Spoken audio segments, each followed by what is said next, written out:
Tinella. Aza makany akafitsony, tongava malaky eo amin'ny magazay Baolay. Baolay, manolotra anao ny vaovao.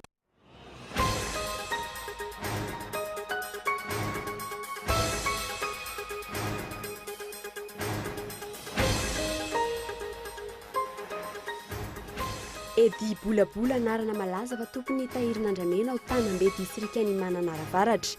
Tahiry manodidina ny 3 taonina no misy manondrana tsikelikely efa 2 herinandro zao. Voalina tahiry manodidina ny 700 taonina ny aingy indray raha nanontaniana ireo tompony andraikitra rehetra any toerana dia samy nandà mafy ny fisian'izany avokoa. Vaky ny tsy fifanarana teo amin'ny mpitandro ny filaminana sy ny fiara-pitady-bahoaka dia mampitohy ny vato Antananarivo androany.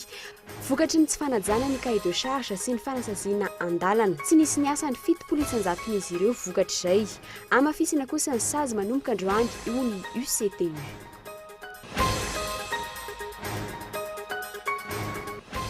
Mitaky fanoherana avy amin'ny filan-kevitry ny fampiavahana malagasy ireo gadra politika manodidina ny 900 amin'izao fotoana izao.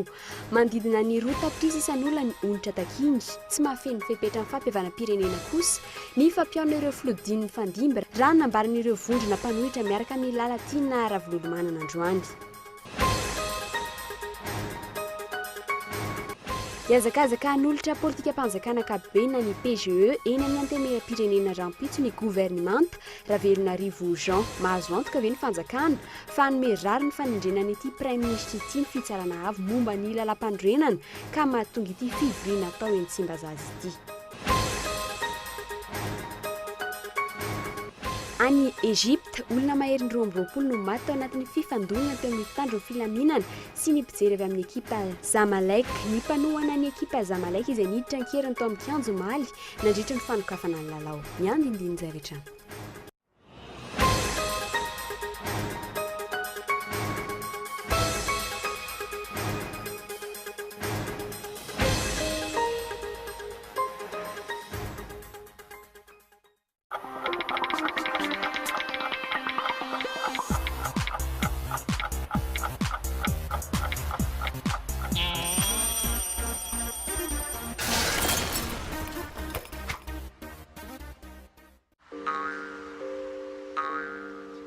Tanane.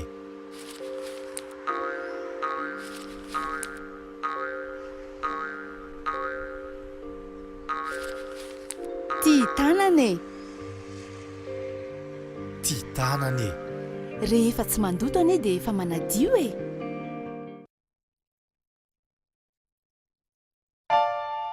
L'EFMED, c'est toute une gamme de produits d'ameublement d'une standing super classe, bien pour tous. Pour ma nouvelle maison, ce canapé est vraiment idéal pour me relaxer le week-end.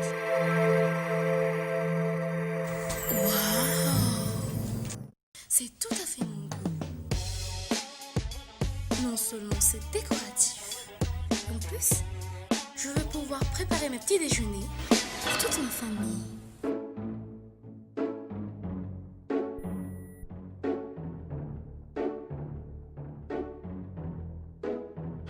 Même les enfants rêvent d'être grands. L'EFMED, à nous ça. Ny azo ny vanikolaka, ny tanin'andrino ny tsara. Ny orinasa Madagascar Évolution Immobilier dia volona ny mefafapoanao izay mikasa hividy tany. Fitsidihana maimaimpoana, mampandrisaina anao amin'ny fikarakarana ny taratasy rehetra. Koa raha mila fanazavana fanampiny anao dia antsoy azy ny laharana 033 21 099 06 na ry 034 14 099 06 22 566 54. Madagascar Évolution Immobilier, un avenir sûr, investir, bâtir pour le futur.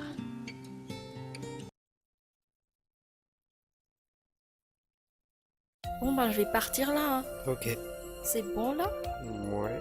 Pas de bisous? Non, ça va.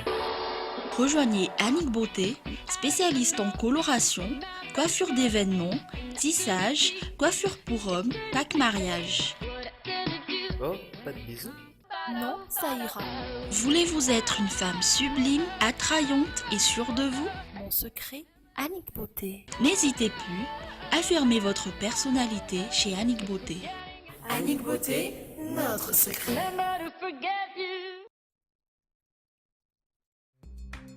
Petra-bola fiary ao amin'ny tahirim-bola mpanjakana. Hoay, ho anao, ho antsika rehetra olo-tsotra tekan-tany na vahiny, na mpandrarà, na orinasa, na banky, na seha-piantona, na fikambanana. Petra-bola manomboka amin'ny iray tapitrisa ariary. Tahajana-bola tsy mana-tsahala. Manatona ary ny pays général d'Antananarivo, recette générale d'Antananarivo, trésorerie générale akaiky anao. Vola tsara gady, mahatsara fihavana. Inona zao ny eritreretin'ny ho atao cadeau an'ahy ty Saint-Valentin ty? Inona ty indri? Izay omena tiako daholo. Ary ny cadeauko mba inona ki? Chut, surprise. Joyeux Saint-Valentin ji. Ary aiza ny anahy? Tinella. Aza makany akafitsony, tongava malaky eo amin'ny magazay Baolay. Baolay, mirary fety sambatra ho an'ny mpifankatia rehetra. En février, Canal+ et Canal Sat jouent en équipe. C'est quoi l'option 4-4-2, 5-4-1 On fait quoi, coach? On est l'équipe de nettoyage. On est là pour la sécurité et la maintenance des drones. Carrie Mathison, désormais seul. Vous n'aurez qu'à regarder l'homme qui se bat à vos côtés. Oui, des grandes soirées. Tonight was the real. Merci mon ami. C'est qui les patrons ici? Vous aussi, rejoignez l'équipe Canal+ et Canal Sat pour découvrir le meilleur du cinéma, des séries et du sport. L'installation est offerte pour tout abonnement.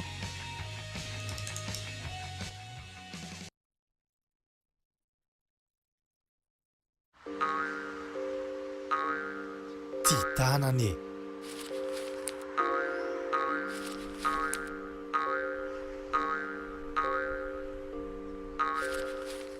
Titanane. Titanane. Rehefa tsy mandoto ane dia efa manadio e.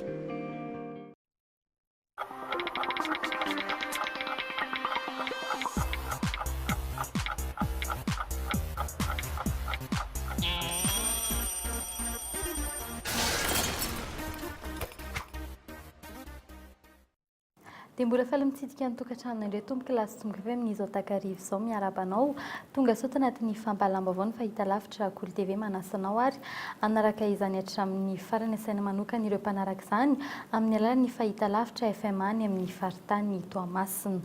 Vaovao mikasika ny fandranana antsokosoko ny harem-pirenena avy eto Madagasikara avy hatrany no isantarantsika ny fiarahana amin'ny tian'io ity cheval de mer na hippocampe miisa 8,1 alina notratra tao amin'ny serana mpiara-manidin'ny Roissy tao Frantsa ny 5 febroary farany teo.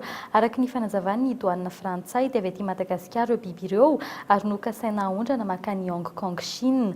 Convoi commercial avy aty Madagasikara no misy azy ireo ary tombanana hatratra ny amin'ny €20 na 20 tapitrisa ariary ny vidin'izy ireo araka ny vaovao nampitain'ny gazety Le Monde androany. Tsy mbola fantatra akory izay niafaran'ireo sokatra 70 amin'ny 100 avy eto Madagasikara tratra tany Roissy Charles de Gaulle notratra indray ireo hippocampe miisa 8,1 alina ireo. Manam-porofo ihany koa ity tranga ity fa mbola mitoy ny fandranana sokosoko ny harem-pirenena avy eto Madagasikara ny hippocampe izay biby arovan'ny Convention de Washington. Fa mbola amin'izay lafim-baovao izay hatrany fa mikasika ny andramena kosa. Andramena 3,000 taonina no misy manondrana anaty sambo lehibe ao amin'ny komina Tanambe distrika ny Mananaravaratra. Efa ho tapabolana izao vao maly alina nisy 700 taonina ny ingaindray raha ny loharan'ny-baovao avy any an-toerana tsy mbola misy fandraisana andraikitra avy amin'ny mpitondra fanjakana na ireo manam-pahefana ny an-toerana aza tsy mahefa na inona na inona manoloana izany efa nisy anarana nomenan'ny filoham-pirenena tamin'ny andron'ny Prime Ministre Omer Berzika saingy hatreto sambo miletika avokoa ireo vaovao rehetra mikasika izany. Ny ministera tompon'andraikitra raha teo mihalatra ny raha anontaniana momba ity resaka andramena ity. Fanadidiny Ernine Rabary. Ety bolabola io no anarana malaza ankehitriny fa tompon'ny tahirina andramena ao Antanambe distrikan'ny Mananaravaratra. Tahiry manodidina ny 3,000 taonina izay misy manondrana tsikelikely efa 2 herinandro izao. Vao alina no nisy tahiry manodidina ny 700 taonina ny ainga indray raha ny loharan'ny-baovao avy any an-toerana saingy raha nanontaniana mikasika izany ireo tompon'andraikitra rehetra any an-toerana dia samy nandà mafy ny fisian'izany avokoa. Aiza ny fitondram-panjakana? Taorian'ireo anarana nomen'ny ministra ny tontolo iainana teo aloha izay mbola tsy hita izay marina hatramin'izao mivoaka indray ny anaran'ny ety bolabola. korobone amin'ny andramena amin'iny faritra iny saingy tsy mbola misy fandraisana andraikitra hatreto. Raha tsy ahivina, efa nisy anarana nomen'ny Premier ministre Omer Berzik ny filoham-pirenena ihany koa saingy tsy nisy toyany intsony ny momba izany. Miankina amin'ny fahendren'ny mpitondra ny momba azy ireo hoy ity Premier ministre teo aloha ity. Tsy fantatro loatra fa ny anjarako zany dia nametraka an'iny amin'ny tompony andraikitra ambony tamin'ny filoham-pirenena zany. Ka ataoko fa efa eny am-pelatanana iny dia anjarany zany no mandray ny andraikitra rehetrarehetra mikasika an'ireny raha ireny. Ka tamin'iny moa iny lisitran'olona iny tsy zavatra tonga ho azy ireny fa zavatra nomen'ny comité de pilotage tamin'izay fotoana zay. Raha ny vaovao voaray ihany koa, efa lasa lavitra ny sistan'ny Madagasikara ireo sambo miisa roa Minfainga sy Mintailang. Tsy mbola nisy fandraisana andraikitra hatreto avy amin'ny fanjakana malagasy. Mbola hiandry fiara-miasa avy amin'ireo firenena ny ivelany indray ny fanenjehana azy ireo no ireo sambo ireo efa lavitra ny Madagasikara hoy ny ministry ny fitsarana. Ohatran'ny instruction rehetra dia mitohy ihany ny fikarohana zany rehefa azo ny mombamomba azy rehetra dia arahana misy ny atao hoe coopération judiciaire iarahana angatahana zany amin'izay toerana ahitana azy any raha mba misy fifanarahana amintsika dia manao taratasy ny aty mba manao hoe mba misy fanenjena mikasika an'io dia amena zareo ny fahefana no an'ilay fanohizana. Raha tsy izany moa dia manao fangatahana fiaraha-miasa amin'ilay toerana misy an'ilay sambo zany. Hatramin'izay nahatongavan'ny ministry ny tontolo iainana vaovao tsy mbola nahazoana fanazavana ny avy eo amin'ity ministera ity. Efa fanefany izao no nahenona trangana fanondranana andramena hatramin'izay nijoroan'ny gouvernemanta vaovao. Sarotra ihany koa ny mahazo vaovao amin'ireo tompon'andraikitra isan-tsokajiny ao amin'ity ministera ity izay efa nahazo baiko ny tsy hiteny. Tsy namaly ny ministra raha nanontanian'ny mpanao gazety mikasika izany.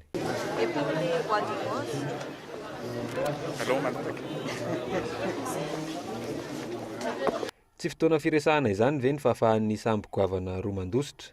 Tsy sa mamoaka ny anaran'ireo tompon'andraikitra, tsy mahavita ny asany ka mahatonga izany ve ny ministra tompon'andraikitra. Ny ministra ankehitriny izay malaza ihany koa ankehitriny fa hiaran'ny tsindry samihafa amin'izao fotoana izao. Tsy mbola nangataka fiara-miasa amin'ny fanjakana sinoa ny fitondrana malagasy amin'ny ady atao amin'ny fanondranana andramena antsokosoko miandry ny fangatahany fitondram-panjakana malagasy any fiara-miasa any ry zareo sinoa ny fanazavany mahasoivon'ny Chine androany ny ministry ny fitsarana nefa etsak'ilan'izay vao tsy ela no latsa fa eo am-pikarakarana izay fiara-miasa izay nandrasan'ny fanjakana malagasy sa misy kajy ambadika tsy hanenjehana ireo sambo ireo arao ny fanampanazavana. La position du gouvernement chinois est très claire, ça veut dire que nous soutenons fermement les efforts du gouvernement malgache pour lutter contre les trafics illicites de bois de rose. Et nous avons déjà exprimé au gouvernement malgache de coopérer avec votre pays, de créer des surveillances, par exemple côtières, ou bien surveillance pour la forêt, tout ça, nous sommes prêts pour coopérer. Nous attendons la réponse du gouvernement malgache. Fa hiazakazaka n'olatra ny politika ankapobeny fanjakana ny PGE eny anivo ny antenimieram-pirenena raha ampitsy ny gouvernemanta Jean Ravelonarivo gouvernemanta izay mbola mieva-eva noho ny mbola fisiny disatisa teo amin'ny fomba nanendrena azy ka mbola iandrasana ny fanapa-kevitry ny HCC ina no votoatin'izany azo antoka tsy maintsy resaka ny fanomezana asa sy ny eo amin'ny sehatry ny fanabeazana ary ny fanarenana ny toe-karena hatreto anefa tsy mbola misy tokotany ny fananganana orinasa vaovao sy ny fanokafan'ireo orinasa mikatona tamin'ny ny fandimby arao ny fanadidina. Raha tsy ahivina, 12 pejy ny namintinan'ny gouvernemanta Kolo Roger ny politika ampanjakana ankapobeny na ny PGE tamin'ny fotoan'androny. Anahoana ny amin'ity indray mitoraka ity. Ho an'ny sehatry ny fanabeazana manokana ohatra, nampanantena fa ampiditra mpampianatra firama rayal indray ny ministera. Hatramin'izao aza nefa mbola tsy milamina ny momba ireo rayal nampidirina tamin'ny taondasa. Asa manodidina ny 10 hetsy ihany koa ny nampanantenaina tamin'ny andron'ny Premier ministre Kolo Roger saingy tsy tratra ihany koa izany.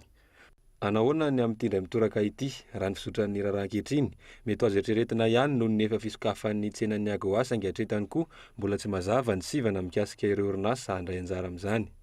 Tokony hanampy amin'izay fampanananasa izay ihany koa ny fanokafana ireo orinasa nikatona tamin'ny krizy saingy tsy mbola leran'ny firesahana izany izao hoy ny ministry ny industria. Aiza ho aiza ny fanokafana ireo orinasa malagasy mikatona amin'izao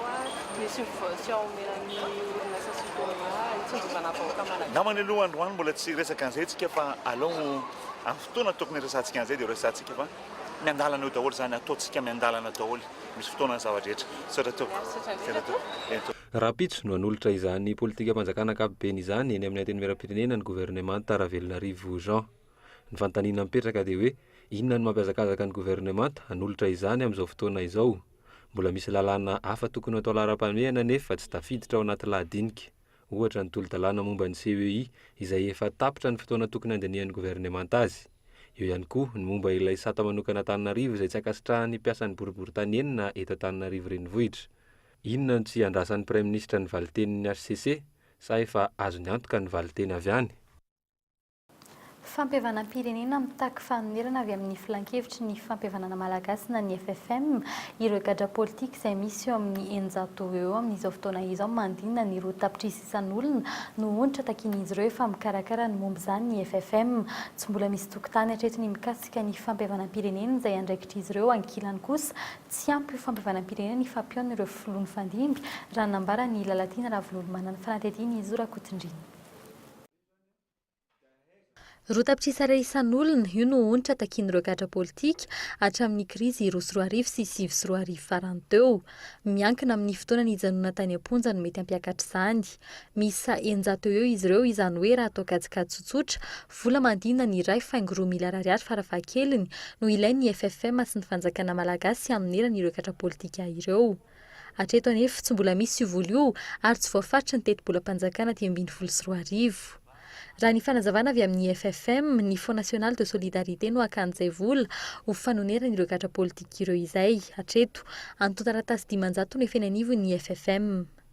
Ia, andraikitra anay tokoa araka ny voalazan'ny lalàna ny fanonerana ireo namana trapavoazana tamin'ny fifandonana nisy. Saingy anatin'ny fanadiadiana ny dossier tonga zay efa misy eo amin'ny 500 mahery eo. Eo koa moa ny hoentimana tanteraka izay mbola iarahantsika amin'ny mpamatsy vola iraisam-pirenena ny fanjakana malagasy ka dia anatin'ny fananganana an'izany rehetra zany amin'izao fotoana izao. Tsy mbola misy tokotany kosa ny fampihavanam-pirenena izay andraikitra voalohany sahan'ny FFM araka ny lalàna izay nananganana ity rafitra ity. Tsy mbola misy hita mivaingana ireo zava-bita efa ho roa taona ty aoriana nananganana azy. Etsakilan'izay tsy mahafeno ny fipetrany fampihavanam-pirenena kosa ny fampihaon'ny ireo filoha dimy ny fandimby raha nambaran'ireo vodina mpanohitra miaraka amin'ny lalatiany Ravololomanana. Ho azy ilainy ny fandraisana anjara ny vondrona rehetra amin'izay fampihavanam-pirenena izay. Mandeha ny fihaonana tampony tokony zavatra ifanarahana zany satria firenena no resahana fa tsy sanatria fandroitana ohatran'izao. Aminay dia mazava omena asina ny rahan'ny tolona teto amin'ity tandrasantsika ity na tamin'ny vanim-potoana ina na tamin'ny vanim-potoana ina manana devoir de mémoire tsika fa ny fomba fitantanana ny firenena ankehitriny kosa dia tena miariary toy ny vaiakandrina ny zarazara ao anjakana. Raha tsy hivina amin'ny volana martsa izao no iroso amin'ny fampihaon'ny ireo mpisehatra politika ao anatin'ny fihaonana tampony izay tarihin'ny FFKM. Tsy mbola fantatra kosa ireo mpisehatra voasa amin'izany hatramin'izao mbola baraingo ny toy izay fampihavanana izay. Raha mpitso sisy efa tsy ny fanolorana ny programan'ny nasa ny gouvernemanta vaovao ao anatin'ny fivriana tsy ara-potoana faharoa ny anivon'ny anteny miram-pirenena tsy ho tafiditra ao anatin'izany araka izany ireo lalàna hafa tsy mbolina sy mpandiniana toy ny CEI. Etsy andanin'izay tsy miankina amin'ireo sombam-bahoaka intsony ny fanangana ny haute cour de justice na ny HCJ raha nambara ny filohan'ny anteny miram-pirenena androany. Tsy mbola nisy kosa ny resaka empêchement eny tsy mba zaza fanadidiny Izora Kotindrina trany. Raha mpitso no sokafana amin'ny fomba ofisialy eny Tsimbazaza ny fivriana tsy ara-potoana faharoa amin'ity taona ity. Ny fandarana asan'ny gouvernemanta vaovao tarihin'ny Prime Ministre Journal de KOLO no lahadinika tokana avy amin'ny gouvernemanta amin'ny alarobia izao kosa no hiakatra eny Tsimbazaza ny gouvernemanta natateraka izany. Manana ny fahaleovantenany kosa ny fitsarana avy momba ny lalam-panorenana mikasika ny famalian'ilay requête izay nalefan'ireo solombam-bahoaka maromaro mikasika ny fanendrena ny Prime Ministre vaovao raha nambara ny filohan'ny anteny miram-pirenena. Ahandrom-panjakana manana ny mahizy azy ny haute cour constitutionnelle anjarany moa zany ny mitsara izany requête zany raha ohatra ka tena voarahiny ihany tokoa dia ho hitantsika eo zany toho zay.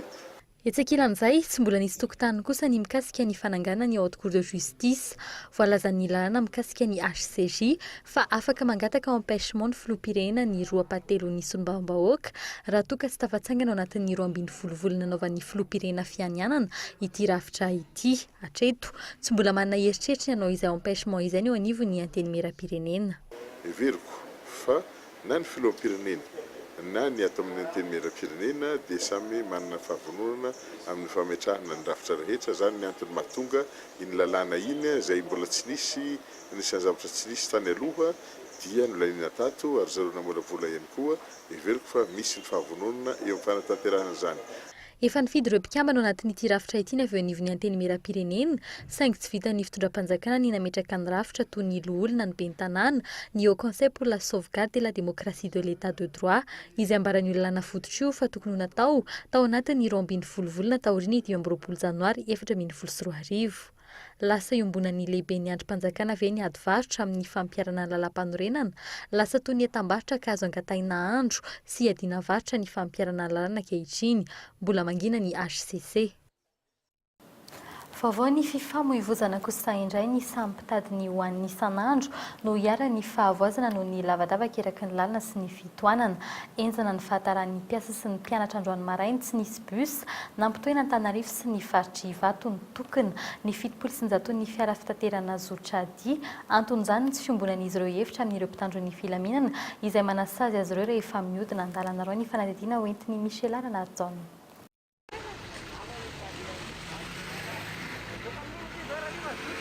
Mampijaly be mihitsy le bus isan'andro le ohatra zao fa ny androany zany tena mampijaly be za zao efa tamin'ny 7 ny teto dia izay bus rehetrarehetra mandeha makany zany dia ho Andramena ny farany na Ambohidratrimo na Ivato dia tsy mampalahelo be satria nefa fanao zareo aloha io dia rehefa tonga eny izy avy eo mitondra ihany dia tokony tonga dia miteny 5000 amin'izay mandeha Ivato dia izay mazaka mandeha fa mijaly ny vahoaka raha ohatra zao ny atao satria cahier de charge angamba milaza hoe raha maingany avasakosy dia tokony ho tonga any amin'ny horizon le mandeha Ivato tsy misy mihitsy hatrany natokavako teto zao tsy misy fa feno. Filaharana, fisisihana, fimenomenomana ireo nitsikatra teny amin'ireo fiandrasana fiara fitaterana mampitohy any Ivato amin'ny Antananarivo io maraina io.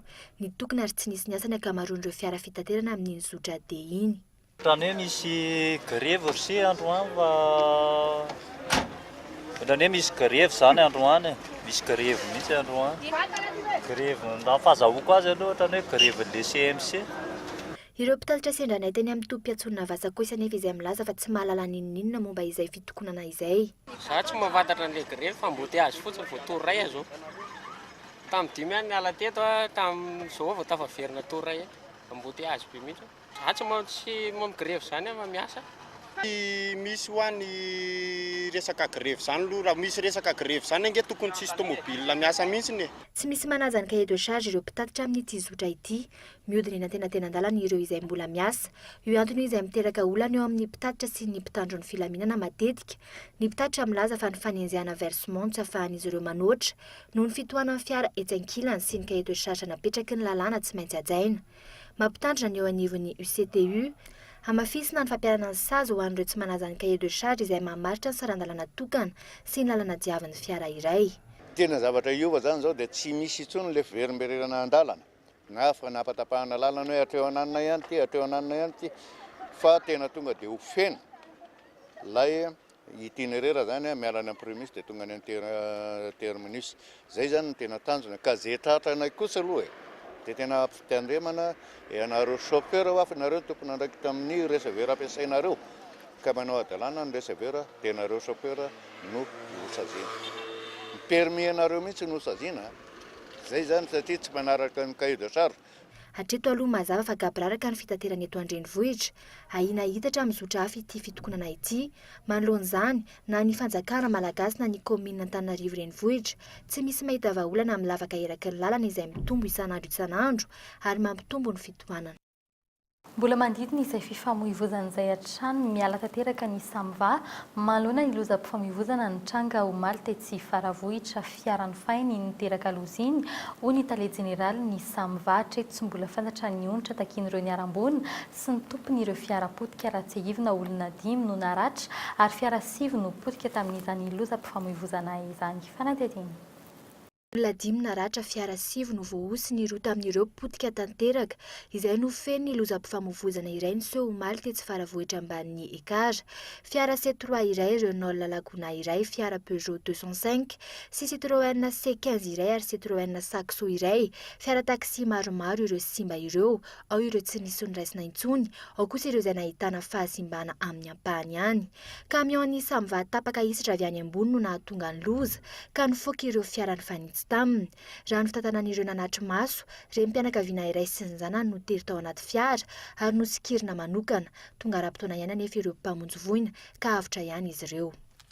Avy mivavaka moa zany zay tetsy ambony tetsy tomobile mijanona amin'ny sisiny iry no efa hiditra ny tomobile tafiditra ny sasany.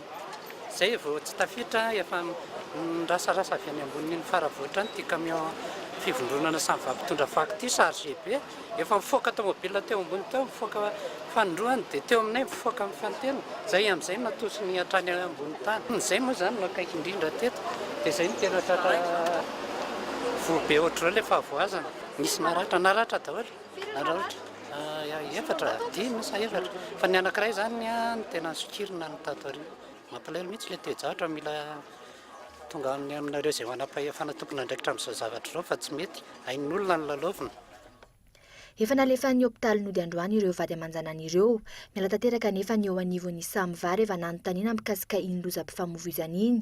Na efa hitany baribary teo amin'ilay fiara aza nisoratra hoe samva dia nilaza ny tompony andraikitra fa fiara nofain'ny samva io niteraka lozam-pifamoivoizana io. Mahakasika an'ilay fiara manokana dia tiako milaza amintsika fa io fiara io zany tsy any samva sady tsy any CUA fa izahay zany miara-miasa amin'ireo prestatera zany hoe manofa fiara eo amin'ny 20 mahery eo zany nisan'ny fiara izay tsy anay mandroaka fakona tany revesanandro tsy anay fa hofainay. Izay no famatotra amin'ny alalan'ny fanarahana mazava mihitsy zany hoe tsy afaka miasa miara-miasa amin'ny samva zany ny fiara raha tsy voalohany indrindra aloha ara-dalàna ara-panjakana ary olona mpitrandraka ao anatin'ny asa pitatera. Manaraka izany ihany koa dia anisan'ny zavatra tsy maintsy takinay tsy maintsy azo ny amin'ny resaka taratasy amin'ny orinasa mpiantohana na ny assurance zany sy ny visite technique ary fiara io zany matoa mandroaka fako dia mahafentanteraka an'ireo fipetraka ireo.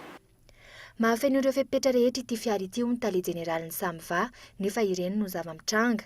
Aiza ho aiza araka izany ny fanaovana fitsiriana ny fiara ampiasain'izy ireo. Hanao ahoana raha toka ireo fiara maherin'ny 20 miasa eo anivon'ny samva isan'andro no manao tahaka izao. Hatreto tsy mbola fantatra ny onitra takin'ireo tompona fiara simba. Mampanontany tena momba ny fitsiriana ara-teknika an'ireo fiara be manana fahazon-dalana manokana hiasa amin'ny andro atoandro eto andrenivohitra ireo. Niezaka ny vorona nomboka androany ny tompon'ireo fiara potika.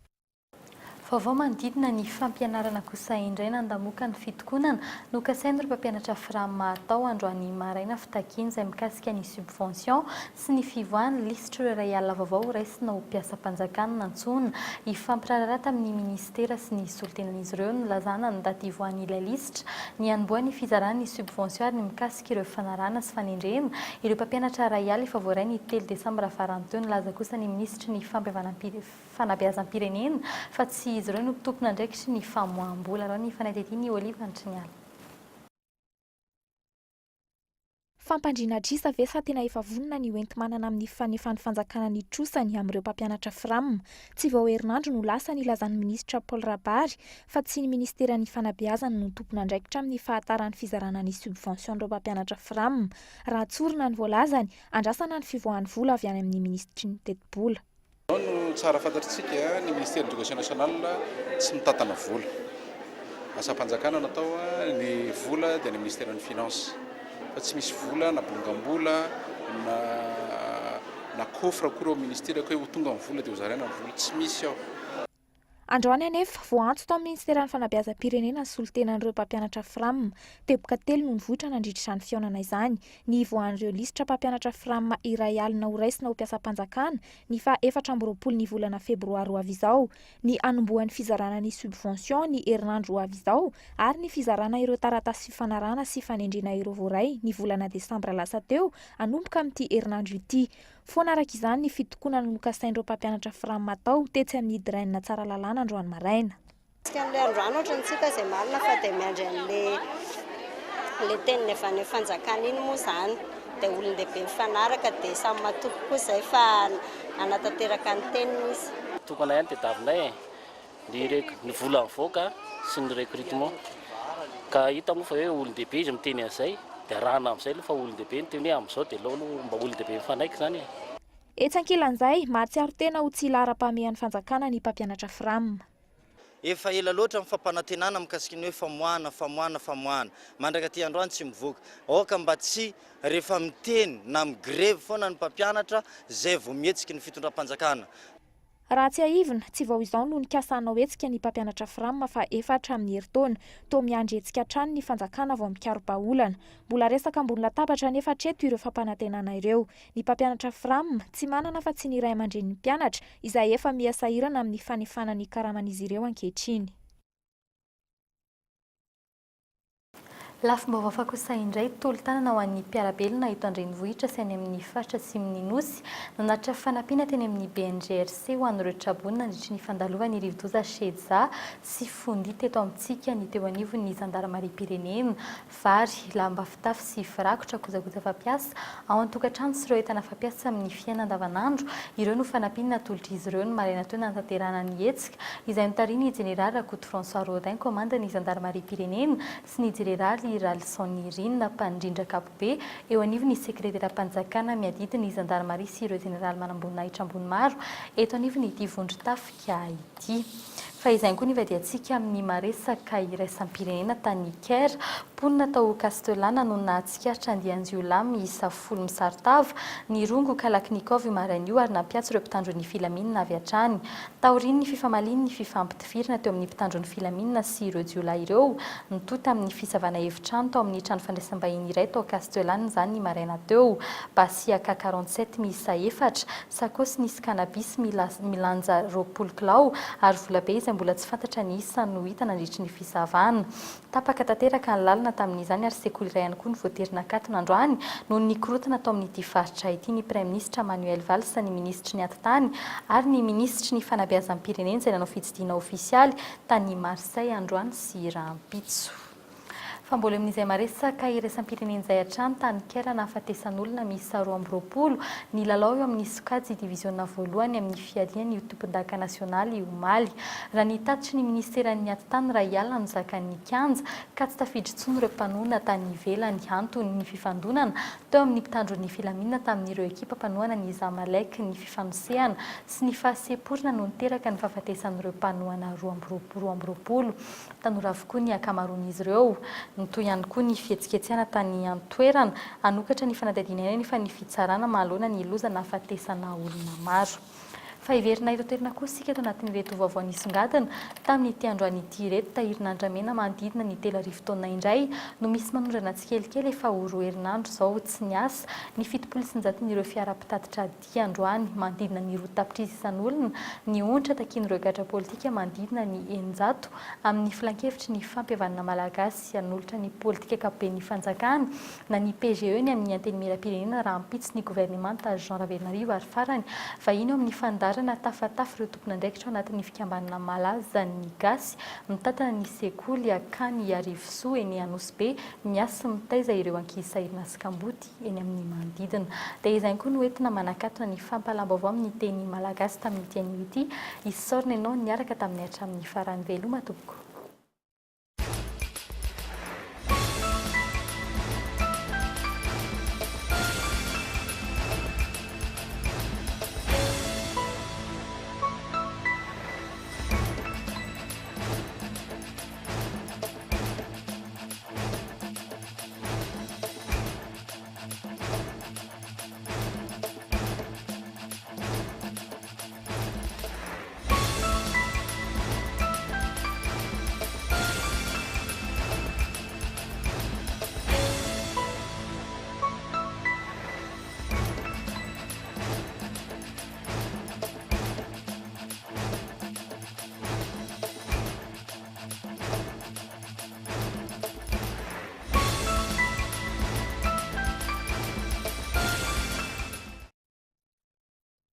Tinella. Aza makany akafitsony tongava malaky eo amin'ny magazay baolay. Lay nanolotra anao teo ny vaovao.